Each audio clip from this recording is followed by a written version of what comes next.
nous nous retrouvons une nouvelle fois pour l'étude du second degré par une série d'exemples dont le premier s'écrit x carré plus 2x moins 15 est égal à 0.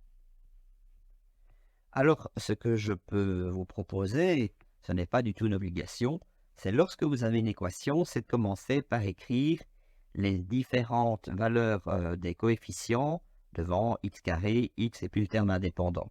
Donc, nous avons a qui vaut 1.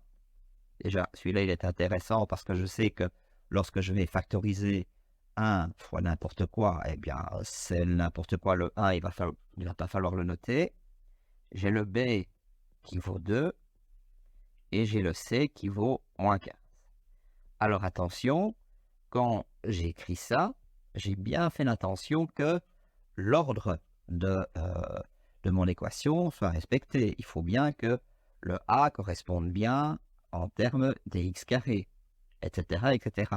Si l'équation a des termes qui sont mélangés, il faut d'abord commencer par réorganiser cette équation pour qu'elle soit dans l'ordre.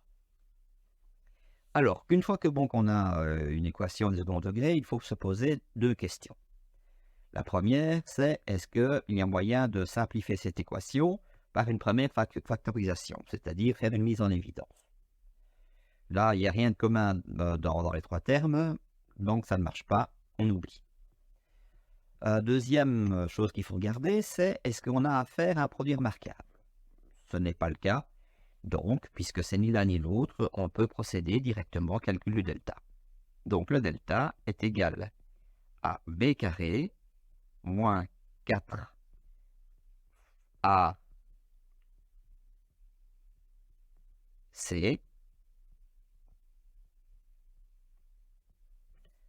Voilà, je rappelle que le fois et le moins doivent être bien séparés par une parenthèse. Je calcule, ça me fait 4. Alors, moins 4 fois a fois moins 15, le moins fois moins, ça va me donner plus. 4 fois 15, ça me donne 60, c'est-à-dire 64 au total. Et je peux déjà noter que 64, c'est en réalité 8 au carré. Pourquoi est-ce que je note ça? Tout simplement parce que je sais que ce n'est pas le delta qui m'intéresse directement, mais bien la racine carrée du delta. Et la racine carrée de 64, c'est 8. Je l'ai déjà à ma disposition. Je calcule donc les deux racines. x1, 2, puisque je peux les calculer ensemble.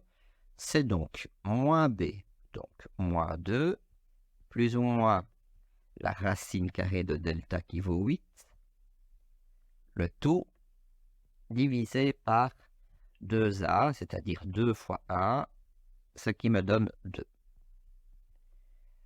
Je calcule donc les deux résultats. Alors le premier, c'est moins 2 plus 8, ça me fait 6. 6 divisé par 2, ça me donne 3. Deuxième solution, moins 2 moins 8, ça me donne moins 10. Moins 10 divisé par 2, ça me donne moins 5. Voilà, je peux donc écrire que les deux solutions de l'équation sont moins 5 et 3 si je décide de les mettre dans l'ordre, comme ceci. Il ne faut pas oublier à la fin de factoriser. Ça, c'est quelque chose que les étudiants ont tendance toujours à laisser tomber à l'interro et à l'examen. C'est une très mauvaise idée parce que c'est perdre des points bêtement. Donc, j'écris x carré plus 2x moins 15 est égal. Alors, on avait le a qui vaut 1, donc je le rappelle, on a une fois quelque chose, donc on ne le note pas, multiplié par x moins 3, puisqu'on a le 3 qui est ici, qu'il faut mettre un moins devant, multiplié par x. Alors, c'est moins 5, c'est-à-dire plus 5. Et voilà, le premier exercice est donc terminé. Nous allons pouvoir passer à l'exercice suivant.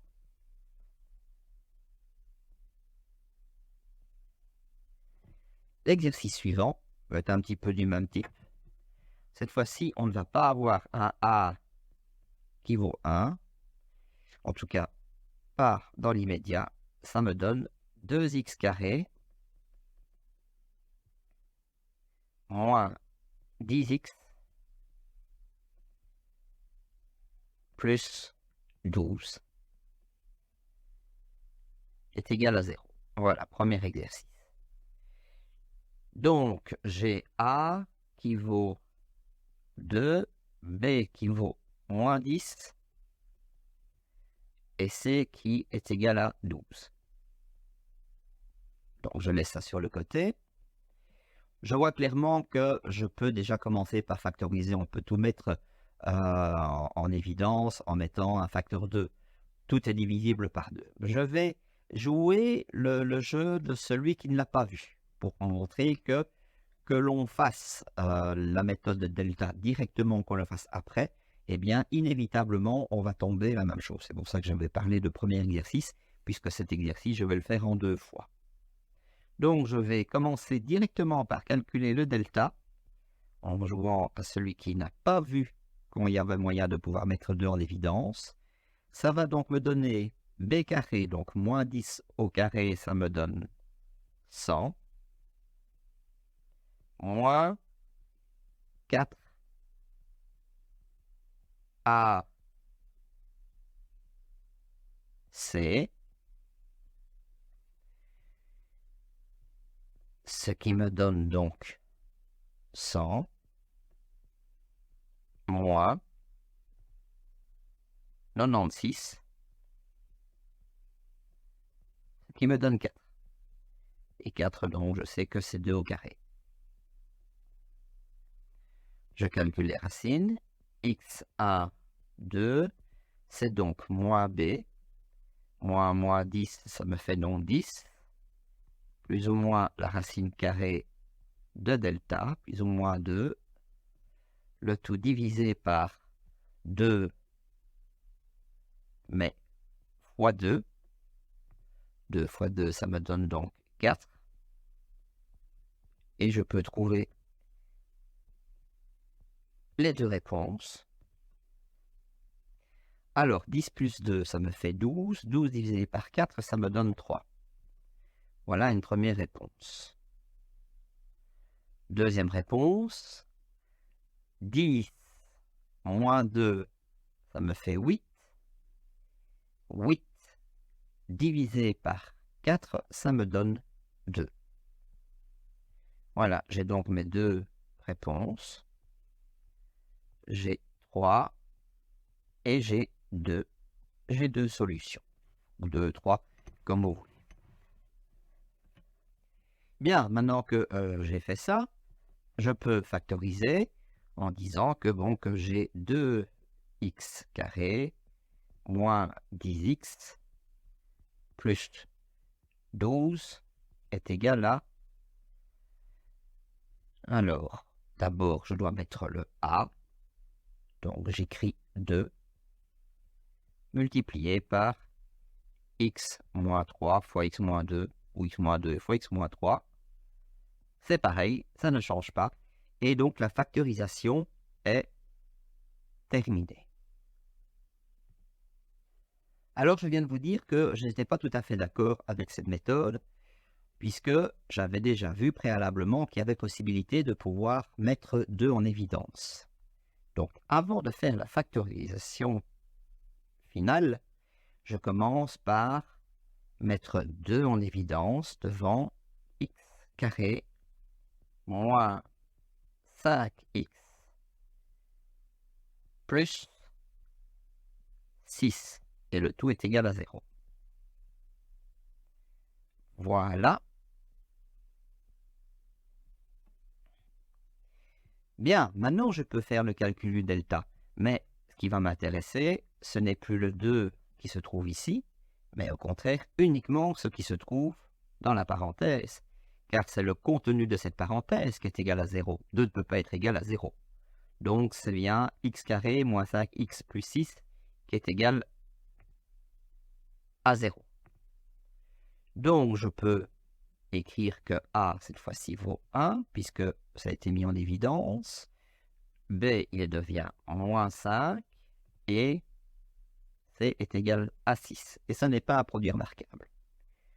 Il y a une autre technique qui permet de pouvoir trouver directement le résultat de cette équation, c'est le principe de somme et produit, mais c'est une méthode qui ne fonctionne vraiment que lorsqu'on a vraiment le coup d'œil. Donc, pour vous, je préfère qu'on continue à utiliser le delta si l'on constate qu'on ne sait plus factoriser directement, s'il n'y a plus moyen de mettre en évidence, et si on n'est pas dans le cas d'un produit remarquable. Donc, je vais vous demander, dans ce cas-ci, de calculer de nouveau le delta. Donc, le delta, c'est b carré, donc moins 5 au carré, ça me fait 25. Moins 4 fois a fois c, 6. Ça me donne, bon, ça fait 25 moins 24. Ça me donne a, et a, c'est aussi a au carré. Je calcule donc les deux racines. X, 1, 2, est égal à, donc, moins b, donc 5, plus ou moins la racine de delta, le tout divisé par 2a. Alors 2 fois a, ça me fait 2. J'obtiens donc de nouveau deux solutions qui seront identiques à l'exercice que nous avions fait précédemment. Donc 5 plus 1, ça me fait 6 divisé par 2, ça me donne 3. C'est cohérent, c'est ce que nous avions trouvé. Et 5 moins 1, ça me fait 4. 4 divisé par 2, ça me donne 2. On retombe exactement sur les mêmes solutions. Donc on a comme solution, cette fois-ci, je vais les mettre dans l'ordre, 2 et 3, comme ceci. Et alors la factorisation finale, je commence par écrire tout ce qu'on avait au début. 2x carré moins 10x plus 12 est égal à. Alors c'est égal à, si je regarde ici, 2 fois une parenthèse.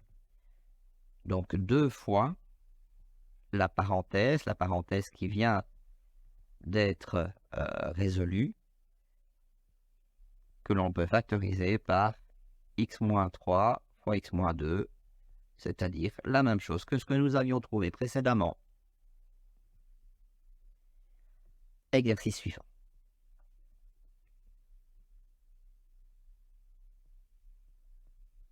« 3x carré plus 18x plus 27 est égal à 0. » Bien, je ne vais pas tomber de nouveau dans le piège de l'exercice précédent. Je vois que tout est divisible par 3. Donc, je vais déjà pouvoir mettre 3 en évidence. Donc, ça me donne 3 multiplié par x carré plus 6x plus 9. Le tout est égal à 0. Et comme 3 est différent de 0, eh bien, c'est bien l'intérieur de la parenthèse qui doit être égal à 0. Donc, je peux écrire que A vaut A, j'ai B qui vaut 6, et j'ai C qui vaut 9. Alors, je vous dis tout de suite que c'est un produit remarquable. Ça veut dire que bon, quand je ne vais pas me cacher la face en me trompant véritablement. En fait, je vais faire exprès de me tromper en me disant, tiens, je vais faire le calcul de delta pour voir ce que ça donne. Donc, je fais le calcul delta. Ça me donne donc, alors, b carré, c'est donc 6 au carré, moins 4 fois a, fois c. Ça me donne 36 moins 36 est égal à 0. Et voilà, c'est à ce moment-là que l'étudiant qui a compris va dire: eh mince, c'est delta est égal à 0, donc c'est un produit remarquable, donc tout ça, je ne pouvais pas le faire. Donc, je le vire et j'écris que ça, c'est égal à 3 fois x plus 3 au carré. Effectivement, 3 au carré, ça me donne bien 9. Et le double produit, 2 fois 1 fois 3, ça va me donner 6. C'était bien un produit remarquable. Et donc ici, du coup, c'est déjà factorisé. Et ça, le principe du produit remarquable, c'est que la factorisation se fait avant de trouver la solution. Qu'est-ce que je fais alors à ce moment-là maintenant? Pour trouver la solution, je sais que 3 ne peut pas être égal à 0, donc il n'intervient pas. Donc il n'y a plus que l'intérieur de la parenthèse. Alors, pour pouvoir résoudre l'équation qui reste, qu'est-ce que je vais faire? Je vais prendre l'intérieur de la parenthèse, x plus 3 est égal à 0. Pourquoi est-ce que je peux dire ça? Parce que si x plus 3 est égal à 0, cela signifie que l'intérieur de la parenthèse vaut 0 et 0 au carré donne 0. Donc c'est tout à fait cohérent. Une fois que j'ai trouvé ça, qu'est-ce que je vais trouver? C'est que x est égal à moins 3. C'est la solution qui était recherchée. C'est une solution unique, ou c'est une racine double, puisque on a affaire alors à ce moment-là à une parabole qui va être tangente au point moins 3. Et voilà, il n'y a qu'une seule solution. Exercice suivant.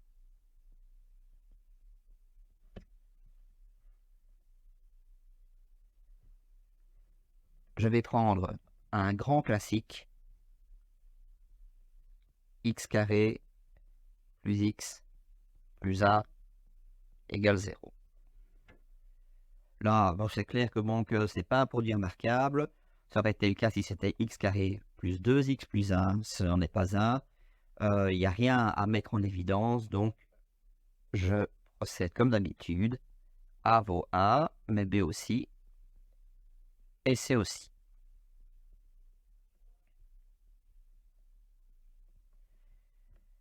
Bien, allons-y, calcul du delta. Delta vaut donc B carré, A au carré, moins 4 fois A fois C, c'est-à-dire 1 moins 4, c'est-à-dire moins 3, et moins 3, c'est négatif. Donc c'est fini. C'est impossible dans R.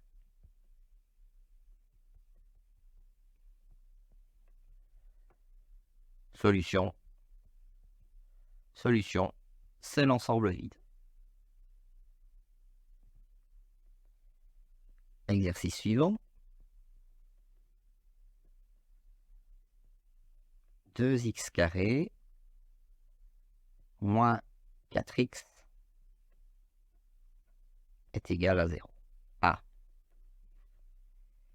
Voilà quelque chose d'intéressant. C'est bien une équation du second degré, donc je vais écrire que A vaut 2, B vaut moins 4, mais ils ne vont pas vraiment intervenir. Ce qui va intervenir, c'est surtout que je constate que le terme indépendant est nul, il vaut 0. Et ça va y avoir une conséquence, c'est que je n'ai pas besoin de faire le calcul du delta. Il est absolument inutile. C'est donc un troisième cas, puisque nous avions vu que c'était déjà le cas lorsque nous avions affaire à un produit remarquable. Là, il n'y a pas besoin de faire le calcul delta. Pourquoi? Parce qu'on peut directement mettre x en évidence. Et pas seulement x, on peut mettre 2x en évidence. L'idée, dans ce cas-là, c'est de toujours de faire une factorisation complète. Donc, j'ai 2x multiplié par, alors, x fois x, ça donne bien x carré. Alors, moins 2, et 2 fois 2x, ça va bien donner 4x, c'est fini, et c'est égal à 0. Et c'est fini pour ce qui concerne mon équation du second degré, parce que du coup, maintenant, je retombe dans le cas du premier chapitre que nous avions vu ensemble, c'est-à-dire qu'on a un produit de fonctions du premier degré. Nous avons le x d'une part et le x moins 2 d'autre part. Si x est égal à 0, eh bien, ça marche parce que on a 2 fois 0 fois n'importe quoi, ça va donner 0. Si maintenant x moins 2 est égal à 0, c'est-à-dire si x est égal à 2, on a 2 fois x fois 0, ou bien 2 fois 2 égale 0, eh bien, ça marche aussi. Donc, on a les deux solutions. Le 0 qu'il ne faut pas oublier, le 2. On a deux solutions et on peut s'arrêter ici puisque on voit que ça a déjà été factorisé. Exercice terminé. Exercice suivant.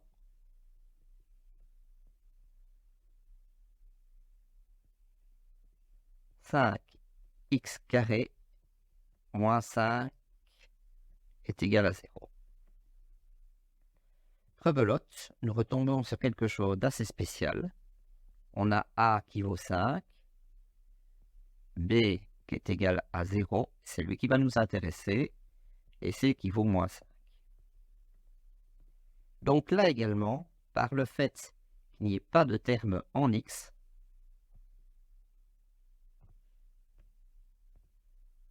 C, eh bien la conséquence va être que l'on peut également ici mettre éventuellement l'évidence, ou surtout faire apparaître un produit remarquable. De quel produit remarquable s'agit-il? Voilà. Si je mets 5 en évidence, je vais obtenir par avoir x carré moins 1 est égal à 0. Oui, mais x carré moins 1, c'est le produit remarquable. C'est a carré moins b carré. Ça me donne x moins 1 fois x plus 1. Ça, c'est également à 0. Et ici, je vais donc de nouveau pouvoir trouver deux cas possibles, à savoir, d'une part, x moins 1 doit être différent de 0. Donc, ça veut dire que x est égal à 1. Pourquoi est-ce que j'ai mis différent? C'est une égalité, c'est pas en dessous d'une barre de fraction. Ici, j'ai x plus 1 qui est égal à 0. Donc, ça veut dire que x peut aussi être égal à moins 1. Voilà. Et j'ai mes deux solutions. Moins 1 et a. Là, une fois encore, pas besoin de factoriser. Cela a déjà été fait ici. L'exercice est terminé. Pour l'exercice suivant, je vais faire une simple modification de l'exercice précédent. Il y a le moins ici qui devient un plus. Voilà. Je tombe un peu sur le même cas, dans la mesure où cette fois-ci, le C est positif, le A aussi, le B, lui de son côté, toujours nul. Ça veut dire que je peux de nouveau faire une mise en évidence et voir ce qui se passe. Eh bien, cette fois-ci, il ne va pas se passer grand-chose. Si je mets 5 en évidence, je vais avoir x carré plus 1 qui est égal à 0. Ça, on le sait, ça n'est pas factorisable.